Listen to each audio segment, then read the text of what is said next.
Okay, so in the last chapter, we saw Rat Kiley slowly kind of losing it mentally about the war. And that was a big problem back during this war. I mean, it's just the level of stress that these people lived under. And after a while, most of them couldn't handle it anymore. And now we're starting with one of our last chapters. It's called The Lives of the Dead. But this story is true. Lives can save us. Sorry, let me try it all over again. But this too is true. Stories can save us. I'm 43 years old and a writer now, and even still, right here, I keep dreaming of Linda alive, and Ted Lavender too, and Kiowa and Kurt Lemon, and a slim young man I killed, and the old man sprawled beside a pig pen, and several others whose bodies I once lifted and dumped into a truck. They're all dead, but in a story, which is a kind of dreaming, the dead sometimes smile and sit up and return to the world. Start here. A body without a name. On an afternoon in 1969, the platoon took sniper fire from a filthy little village along the South China Sea. It lasted only a minute or two, and nobody was hurt. But even so, Lieutenant Jimmy Cross got on the radio and ordered up an airstrike. For the next half hour, we watched the place burn. It was a cool, bright morning, like early autumn, and the jets were glossy black against the sky. When it ended, we formed a loose line that swept east through the village. It was all wreckage. I remember the smell of burnt straw. I remember broken fences, torn up trees, and heaps of stone and brick and pottery. The place was deserted, no people, no animals. And I only confirmed kill was an old man who lay face up near a pig pen at the center of the village. His right arm was gone. At his face, there were already many flies and gnats. Dave Jensen went over and shook the man's head. "Howdy do," he said. One by one, the others did it too. They didn't disturb the body. They just grabbed the old man's hand and offered a few words and moved away. Rat Kiley bent over the corpse. "Give me 5, he said. "A real honor." "Please just punch," said Henry Dobbins. I was brand new to the war. It was my 4th day. I hadn't yet developed a sense of humor. Right away, as if I'd swallowed something, I felt a moist sickness rise up in my throat.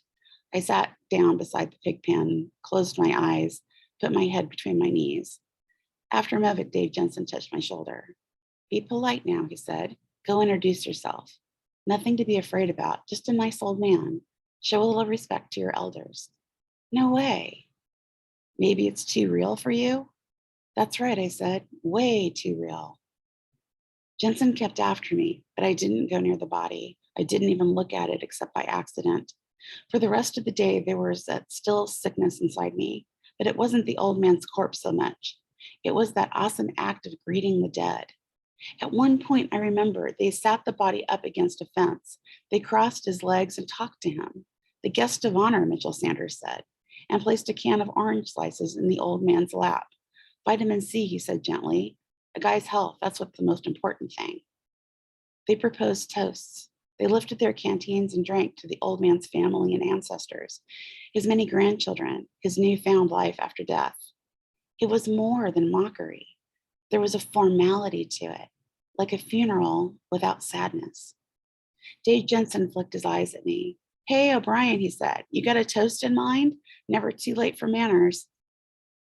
I found things to do with my hands. I looked away, tried not to think. Late in the afternoon, just before dusk, Kiowa came up and asked me if he could sit at my foxhole for a minute. He offered me a Christmas cookie from a batch his father had sent him. It was February now, but the cookies tasted fine. For a few moments, Kiowa watched the sky. "You did a good thing today," he said. "That shaking hands crap, it isn't decent. The guys will hassle you for a while, especially Jensen. Just keep saying no. I should have done it myself. Takes guts, I know that." "It wasn't guts. I was scared." Kiowa shrugged. "Same difference." "No, I couldn't do it. A mental block or something. I don't know, just creepy." "Well, you're new here. You'll get used to it." He paused for a second, studying the green and red sprinkles on the cookie. "Today, I guess this was your first look at a real body?" I shook my head. All day long, I'd been picturing Linda's face, the way she smiled. "It sounds funny," I said, "but that poor old man, he reminded me of..." I mean, there's this girl I used to know. I took her to the movies once, my first date. Kiowa looked at me for a long while. Then he leaned back and smiled. Man, he said, that's a bad date. Linda was 9 then, and I was, and as what Linda was 9 then, as I was, and we were in love. It was real. When I write about her now, 3 decades later, it's tempting to dismiss it as a crutch, an infatuation of childhood. But I know for a fact that what we felt for each other was deep and rich as love can ever get. It had all the shadings and complexities of mature adult love, and maybe more, because they were not words for it, but because it was not yet fixed to comparisons or chronologies or the ways by which adults measure things. I just loved her. She had poise and great dignity. Her eyes, I remember, were deep brown like her hair, and she was slender and very quiet and fragile looking. Even then, at 9 years old, I wanted to live inside her body. I wanted to melt into her bones, that kind of love. And so in the spring of 1956, when we were in the 4th grade, I took her out on the first real date of my life, a double date actually with my mother and father. Though I can't remember the exact sequence, my mother had somehow arranged it with Linda's parents.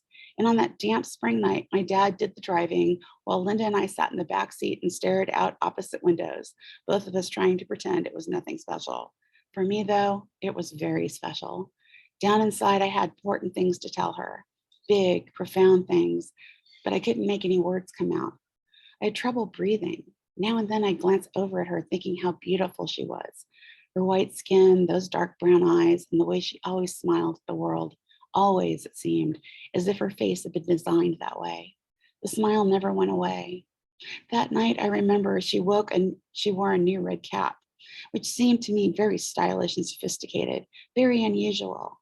It was a stocking cap, basically, except for a tapered part at the top, seemed extra long, almost too long, like the tail growing out of the back of her head. It made me think of the caps that Santa's elves wore, in the same shape and color, the same fuzzy white tassel at the top. Sitting there in the back seat, I wanted to find some way to let her know how I felt, a compliment of some sort. But all I could manage was a stupid comment about the cap. Geez, I said, what a cap. Linda smiled at the window. She knew what I meant, but my mother turned and gave me a hard look. It surprised me. It was as if I'd brought up some horrible secret. For the rest of the ride, I kept my mouth shut. We parked in front of the Ben Franklin store and walked up Main Street toward the State Theater. My parents went in first, side by side, and then Linda in her new red cap, and then me trailing along, 10 or 20 steps behind. I was 9 years old. I didn't yet have the gift for small talk. Now and then my mother glanced back, making little motions with her hand for me to speed up. At the ticket booth, I remember Linda stood off to one side. I moved over into the concession area, studying the candy, and both of us were very careful to avoid the awkwardness of eye contact, which we knew, which was how we knew about being in love. It was pure knowing. Neither of us, I suppose, would ever have thought to use the word love, but the fact of not looking at each other and not talking, we understood with a clarity beyond language that we were sharing something huge and permanent. Behind me in the theater, I heard cartoon music. Hey, step it up, I said. Almost had the courage to look at her. You want popcorn or what? The thing about that story is the dream as you tell it, hoping that others might then dream along with you, and the way that memory and imagination and language combine to make spirits in the head. There is an illusion to aliveness. In Vietnam, for instance, Ted Lavender had a habit of popping 4 or 5 tranquilizers every morning. It was his way of coping, just dealing with realities. And the drugs helped him ease through the days. I remember how peaceful his eyes were. Even in bad situations, he had a soft, dreamy expression on his face, which is what he wanted, a kind of escape. How's the war today? Somebody would ask. And Ted Lavender would give a little smile to the sky and say, mellow, nice, smooth war today. And then in April, he was shot in the head in the village of Tan Kee. Kiowa and I had a couple of others that ordered to prepare his body for the dust off. I remember squatting down, not wanting to look, but then looking. Lavender's left cheekbone was gone. There was a swollen blackness around his eye.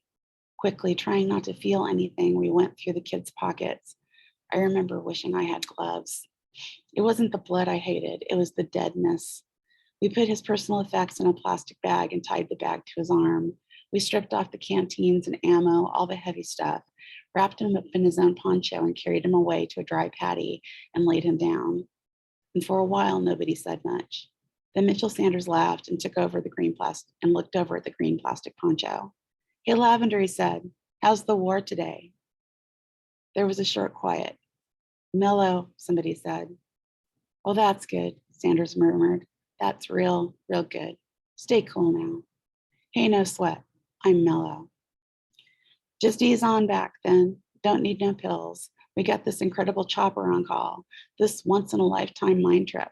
Oh yeah? Mellow. Mitchell Sanders smiled.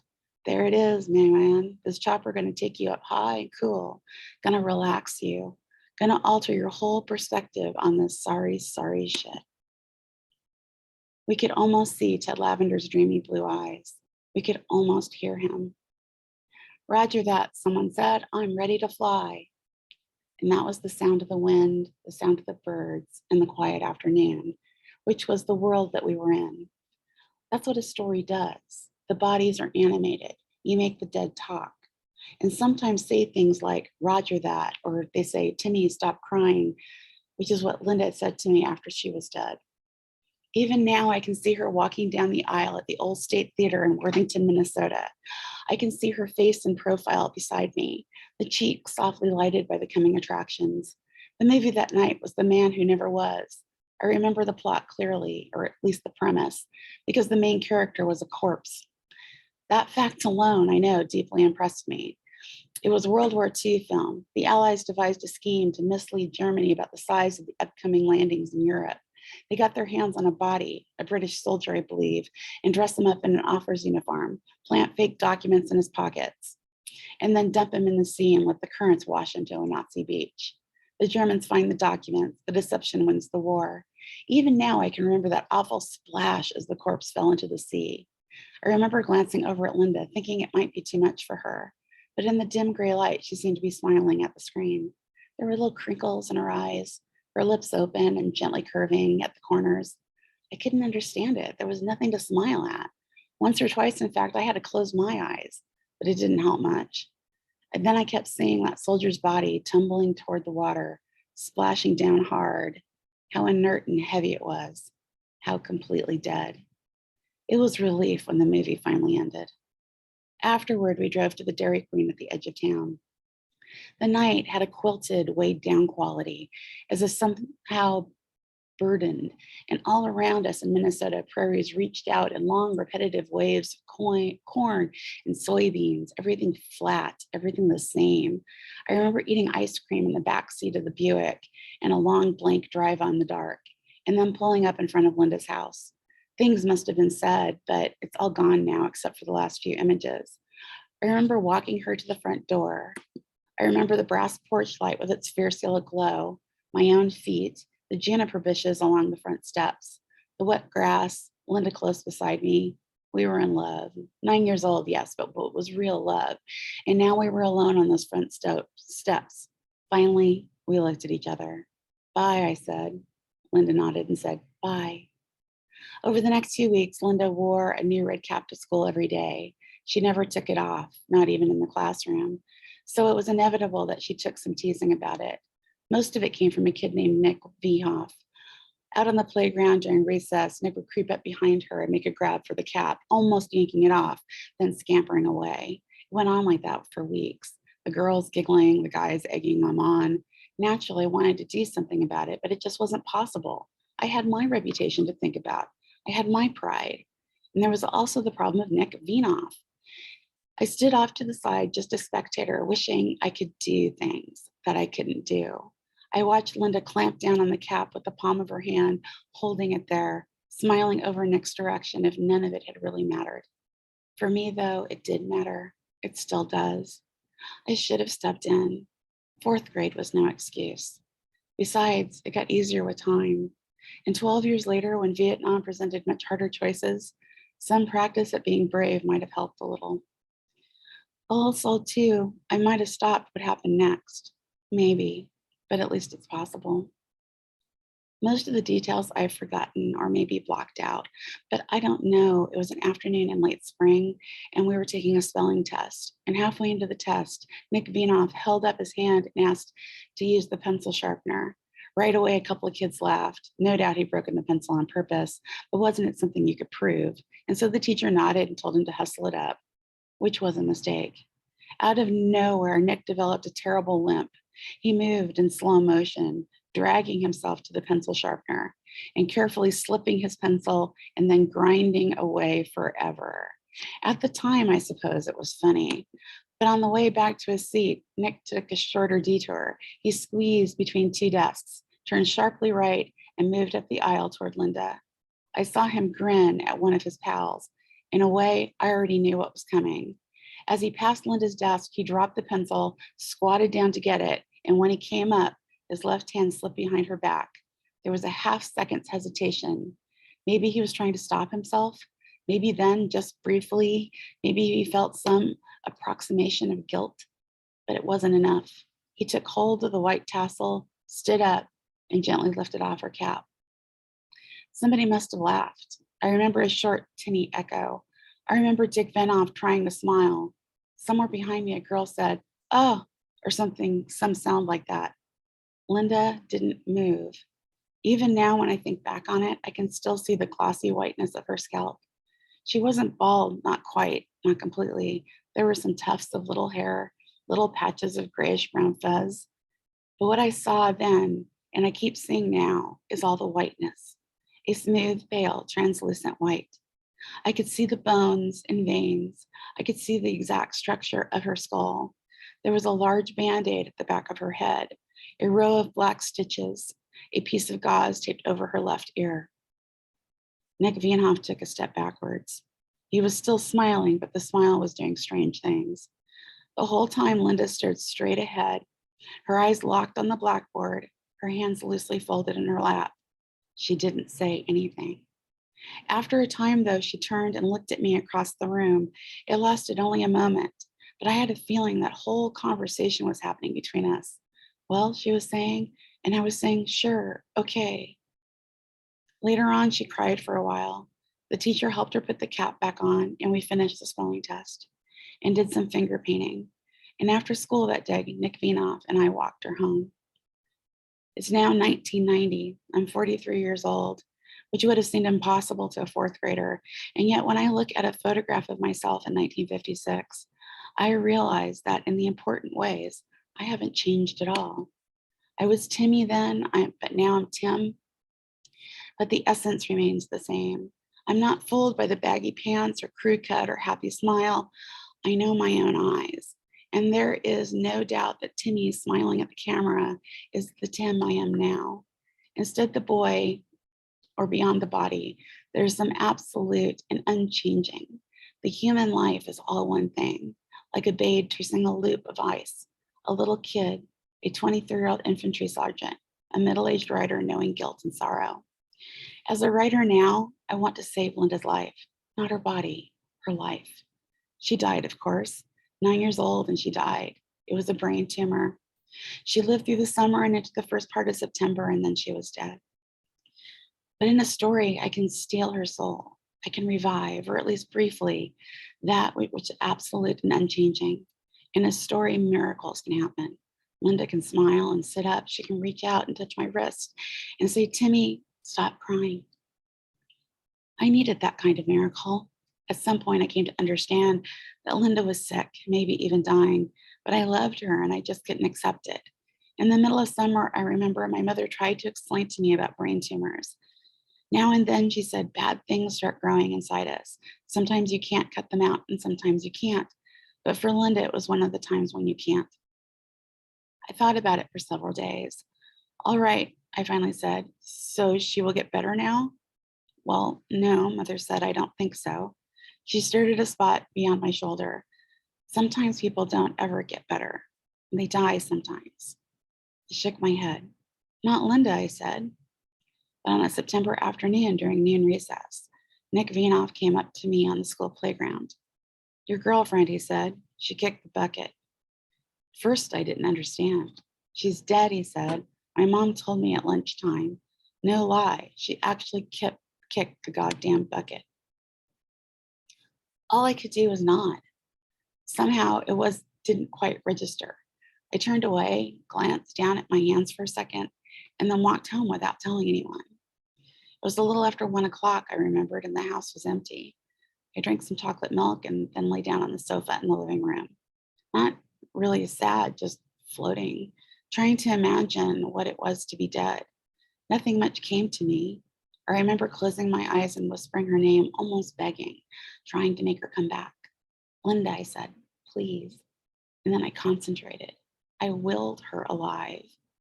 It was a dream, I suppose, or a daydream, but I made it happen. I saw her coming down the middle of Main Street all alone.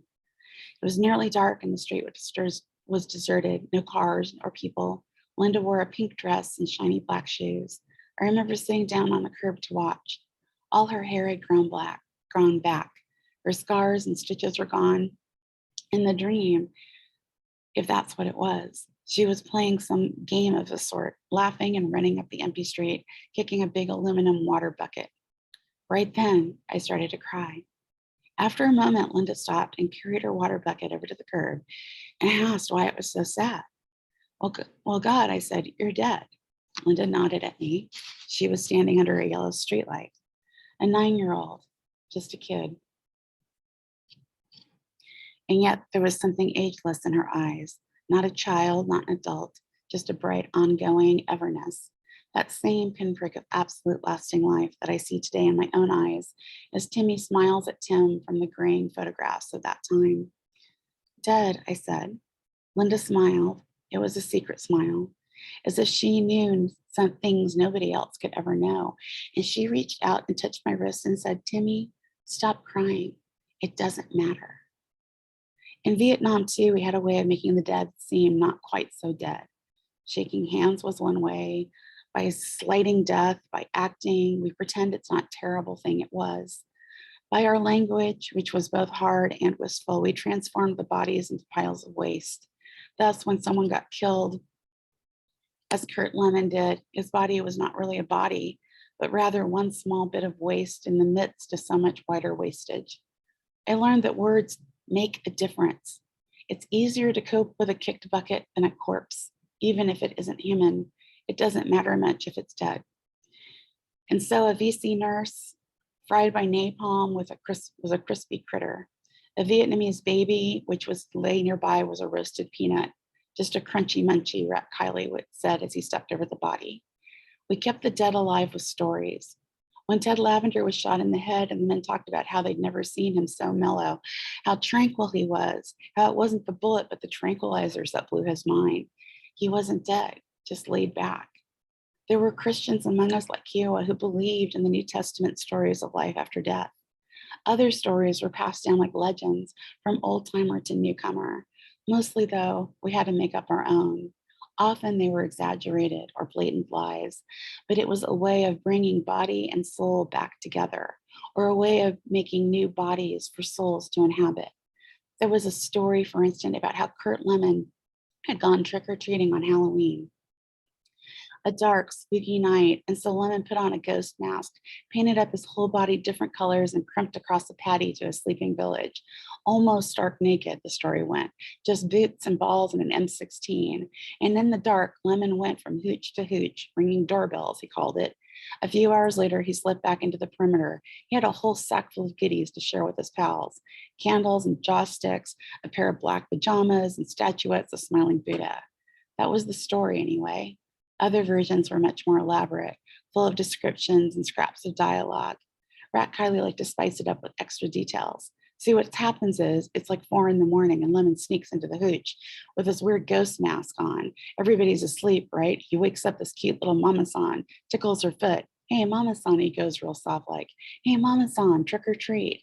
Should have seen her face. About freaks. I mean, there's this buck naked ghost standing there, and he's got an M16 up to her ear, and he whispers, hey, mama-san, trick or fucking treat. And he takes off her PJs, strips her right down, sticks the pajamas in a sack, and tucks her into bed and heads for the next hooch. Pausing for a moment, Rat Kiley would grin, shake his head. Honest to God, he'd murmur, trick or treat. Lemon, there's one class act. To listen to the story, especially as Kylie told it, you'd never know that Kurt Lemon was dead. He was still out there in the dark, naked and painted up, trick-or-treating, sliding from hooch to hooch in that crazy white ghost mask. But he was dead. In September, the day after Linda died, I asked my father to take me down to Benson's funeral home to view the body. I was a fifth grader then. I was curious. On the drive down, my father kept his eyes straight ahead. At one point, I remember there was a scratchy sound in his throat. It took him a long time to light up a cigarette. Timmy, he said, "You're sure about this?" I nodded at him. Down inside, of course, I wasn't sure. And yet, I had to see her one more time.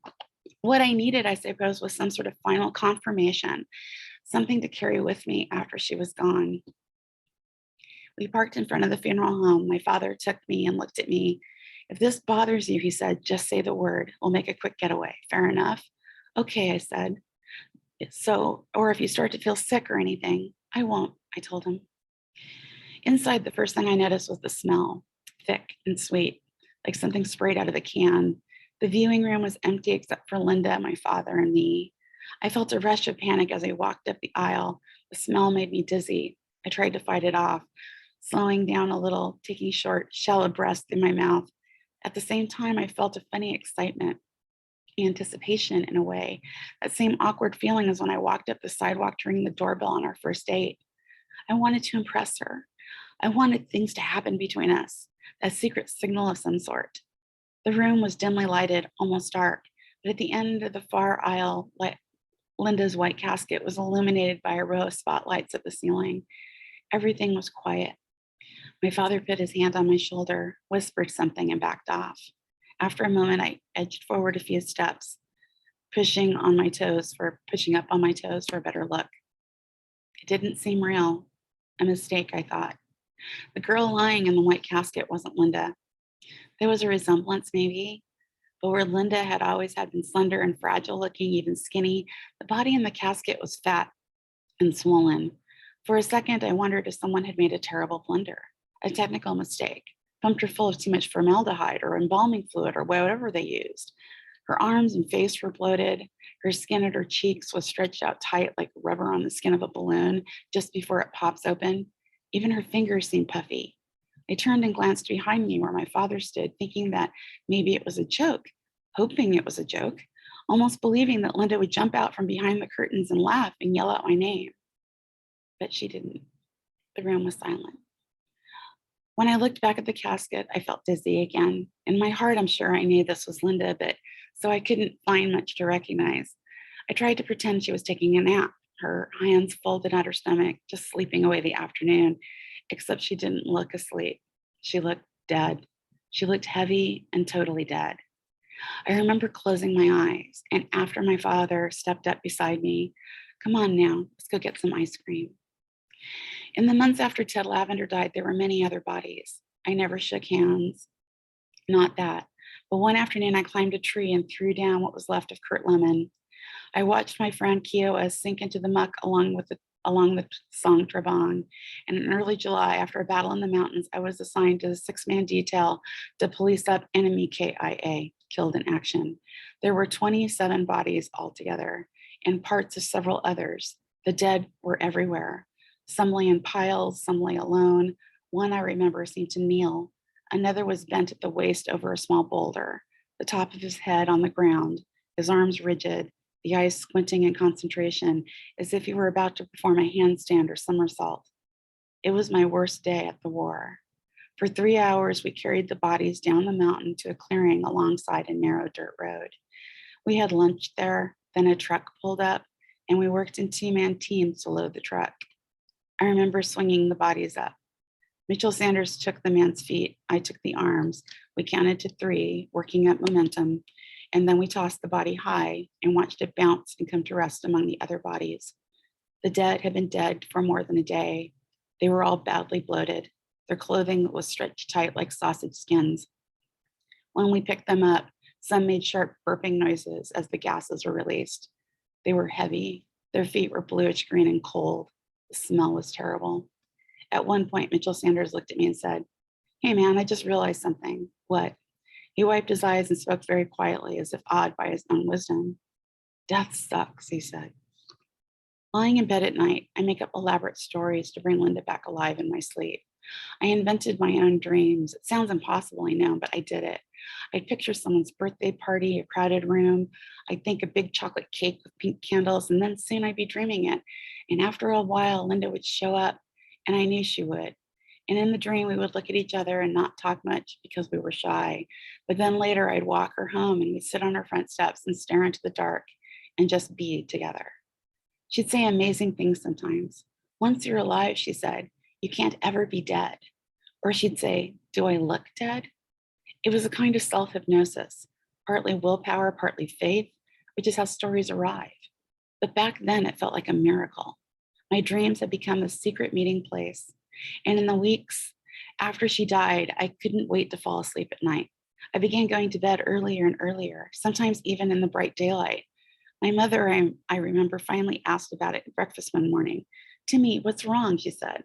But all I could do was shrug and say, nothing, I just need to sleep, that's all. I didn't dare tell the truth. It wasn't embarrassing.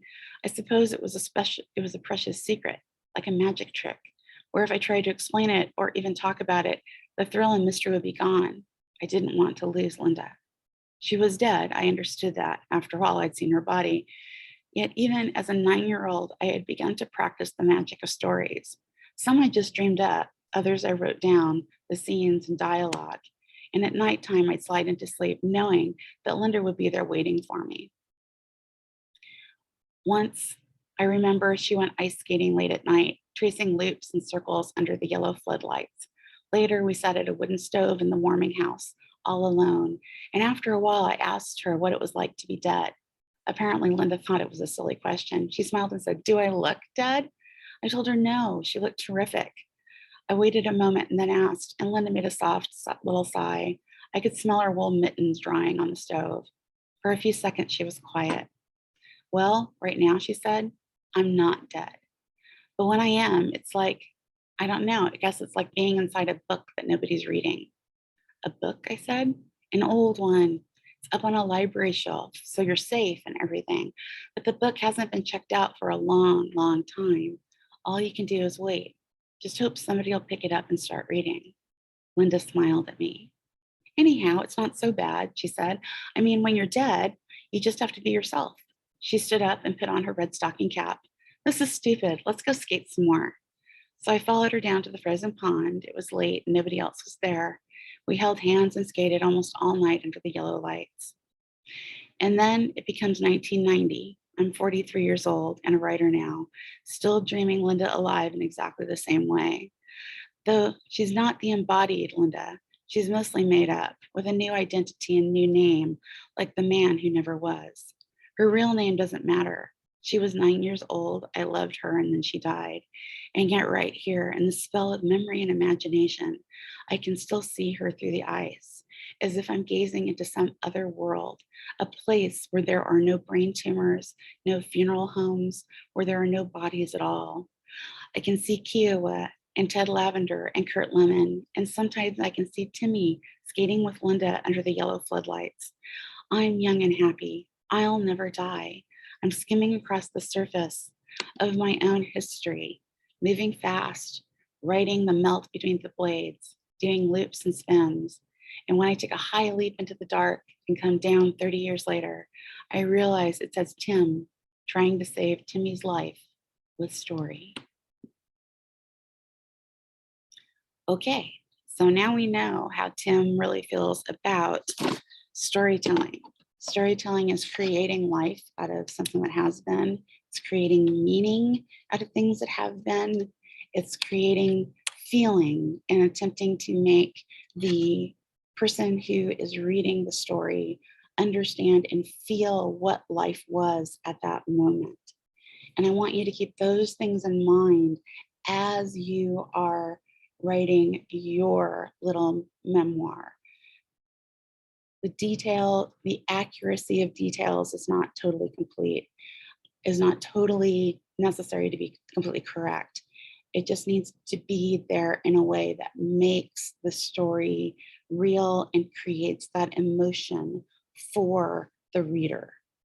So you are, remember, creative nonfiction, based in fact, but the details can be totally different. Remember, in a way, he could say to his daughter when she asked if he killed anybody that yes, he killed somebody, and no, he didn't kill somebody. And in his mind, both can be telling the truth. So I realize it's sometimes very hard to divorce yourself from the feeling. So you've been writing up to this point. Hopefully you've come up with the idea that you're going to be what you're going to write about, and you've somehow kind of dealt with those emotions to some degree, but don't be surprised if they come up again as you're writing. So be honest, but be honest with your feeling rather than your facts. Okay, we will talk about this more later.